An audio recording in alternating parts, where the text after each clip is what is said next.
Akiaria mucemanio-inĩ wĩgiĩ ngucanio cia mĩgũnda kaunti-inĩ ya Narok, Governor Samuel Tunai nĩanĩrĩire kahinda ga kũrũgamia haro cia mĩgũnda kaunti-inĩ ĩyo nginyagia mũico wa mweri ũyũ.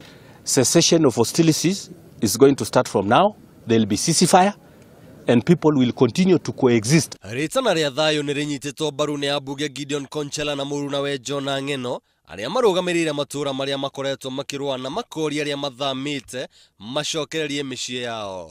Tumesema watu kutoka leo waende nyumbani, wakae nyumbani, mtu asilala kwa jirani kwa ajili hawezi kulala kwake nyumbani, kwa maana hawa ni watu wetu na wamekubali vile tumesema. We will be going round. I, with my counterpart, Honorable Konchela, will be also visiting his area and visiting my area so that we can talk to the people who are living in that particular area to have a ceasefire, because we wouldn't want any more life to be lost for nothing. Mucemanio-inĩ ũyũ arũgamĩrĩri a borithi kaunti-inĩ ĩno nĩmehĩtĩte gũtigĩrĩra thayũ nĩ wagacĩrithio mwena ũyũ.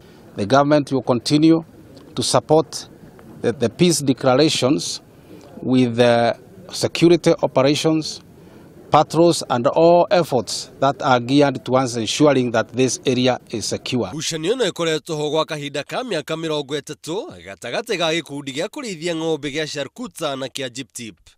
Ngĩribotera Inooro TV, njĩtagwo Njũgũna wa Ng'ang'a.